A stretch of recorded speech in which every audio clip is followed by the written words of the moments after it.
everyone, Gaijin Goomba here. Today I want to talk about one of my favorite things in the whole world, mechs. I mean it, ever since I discovered MechWarrior 3 as a teenager, I have been in love with the concept of huge humanoid battle machines. Oh, don't get me wrong, I love me some tanks, and I've had the great fortune to compare and contrast real-life tanks versus video game tanks. But in my heart of hearts, nothing can compare to games like MechWarrior, Hawken, and Dark Horizons' Mechanized Corps. 28-ton, ponderous, stomping titans of steel and war, 1, 2, even 3 stories tall, autocannons that fire shells as big as a car, missile racks that could darken the sky with rains of hellfire, lasers of green, blue, and red slicing through metal like a sword through flesh. With every step you took, you shook the very earth around you. One man, one machine, lots of guns. Sorry about that, I get a little excited. But that's not all completely what defines a mech, is it? Mechs can be something far, far different. Fast, elegant, humanoid in their design and movement, capable of refined melee combat and lightning speed, personally wielding any number of weapons from rifles to swords.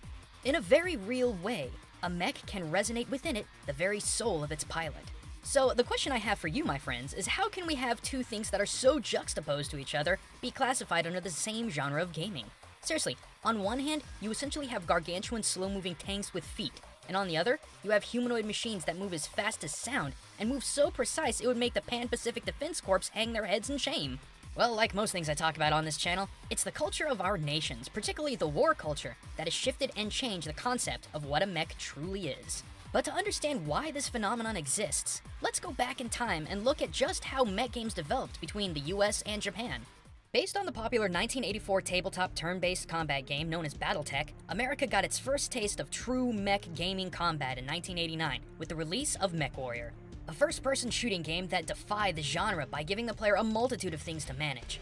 Heat levels, ammo counts on multiple weapons at once, armor statistics management on every part of the body, the HUD view, radar-based map.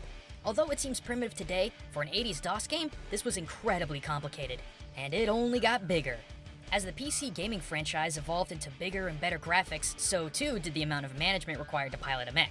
New mechs, new weapons, multiple armor types, new ways to manage heat sinks. With every new MechWarrior game came more and more ways you were in control of your hulking war machine. Today, while MechWarrior remains one of the most identifiable mech games of all time, others have made their way into the world of gaming, like Hawken, which gives a greater sense of speed and movement to mech combat, or like Dark Horizons, which streamlines some of the complexities of MechWarrior for a newer, broader audience. But no matter how diverse Western mechs became, the core idea was ever present. You were one pilot managing and controlling a massive war machine, customizing each mech you collected with a varying amount of weapons, armor, and chassis. Your mech was the critical tool that became the make or break of the battlefield. But what about the other side of the world? Japan had had a long history when it comes to mech games. From the mid-90s on, you had games like Front Mission, Xenogears, and how could I ever forget Super Robot Wars? But those were turn-based RPGs, much like the original tabletop MechWarrior, and comparing those games to Western PC mech games is like comparing chess to COD. Regardless, Japan started to experiment with action-based mech games of their own, with titles like the completely awesome Armored Core series, which has the most customization and interaction of any Japan-based mech game I've ever seen. Mwah, delectable. There's older mech games like Frame Gride, and to be completely fair, Front Mission evolved into being an action-based mech game rather than a turn-based one. And as of today, you have a few unique Japanese mech games like Striker Suit Zero, but due to the immense popularity of the anime Giga Giant, Gundam mech games like the Gundam vs. Gundam series, the frustrating Another Century episode series, the new and amazing Gundam Breaker series, and really there's just way too many Gundam games to count. But they are all, in fact, categorized as mech action games. Here's the catch though. You notice something different between this and this? The mechs of Western action games are ponderous and relatively slow moving. They're basically a pair of legs with armaments of a naval destroyer strapped to them. Oh sure, a few of them have jump jets, but even those make the mech hover clumsily through the air like a cow with a jetpack. For lack of a better way to put it, they're simply huge, somewhat interchangeable machines whose likeness to humans are limited to simply their feet. The mech games of Eastern action games, though, completely different. Even in the earliest of the JRPGs, they've been fast, maneuverable, and most distinctly of all, human-looking. The proportions are all there. Head, torso, arms, legs, all to scale as a human. Instead of strapping autocannons, missile racks, and Gauss rifles to their arms and torsos, they instead use typical military ordnance but appropriate size, mirroring what we use as humans. Rifles, missile launchers, heavy machine guns, even swords, shields, pikes, and a flail for crying out loud. Even though those mechs have had guns strapped to their backs, shoulders, and arms, they are still far more human-looking and moving than Western mechs ever have. Cripes, even our television media mechs are all entirely different. From Robot Jocks to Pacific Rim, even our most human-looking mechs are slow, clumsy, and jam-packed with internal weaponry. As for Japan, Eva, Gundam, Macross, all of them human-looking. Quick and nimble, basically functioning as if they were nothing more than a bigger version of the pilot within them. But why? Why do we have this weird dichotomy? Honestly, it has everything to do with our separate evolutions of war culture, and in what aspects of that culture we place importance. As stated in an earlier video talking about why Americans love shooter games, in our young life as a country, our war theology has always revolved around two things: the common soldier and the tool that he uses to get the job done. There's nothing elegant, pretty, or honestly even incredibly honorable that drives that culture of war. It's simply men and women strong enough to get the job done with the right tools at their disposal, and those tools being weaponry for whatever the situation calls for. So too is this reflected in the mechs of the West. When you play games like MechWarrior Old and New, what you pilot is completely dependent on the job you undertake as a soldier. Do you take a light mech to scout and reconnaissance? Do you take a medium mech to act as a mobile backup for smaller or larger units? Or do you roll heavy or assault and act as a damage sponge or bipedal ordnance factory? And yes, even I would get invested in the bots that I built in the mech lab, but you would never have just one. You would build a multitude of them, optimize them, and use them in battle when the mission called for it.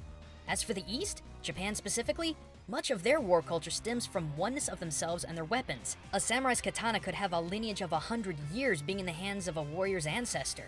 Really intensive and personal care went not only into the training of the weapon, but also its maintenance. The creation of these weapons was more than just creating tools of war. It was a creation of something spiritual, something pure. While a samurai or bushi had a responsibility to serve their lords and masters, there was a unique connection between their weapons and themselves.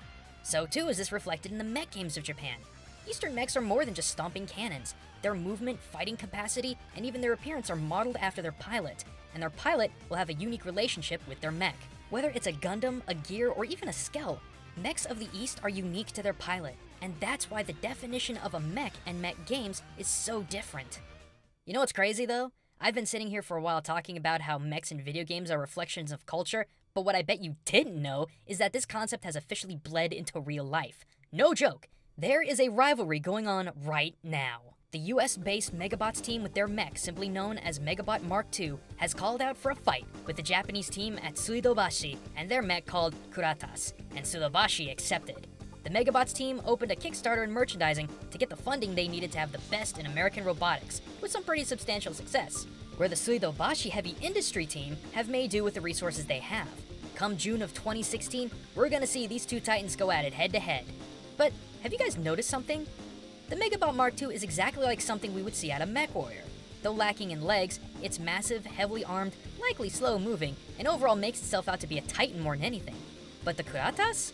Where the Megabot Mark II is 15 feet tall and 6 US tons, the Kuratas is 13 feet tall and 4 US tons. That's a substantial size difference. While again lacking in walking feet, the Kuratas looks far more human with a distinct head, torso, cockpit, shoulders, and claw-grasping arms. And this sucker is fast and flexible, capable of speed and control rivaling that of a domestic vehicle.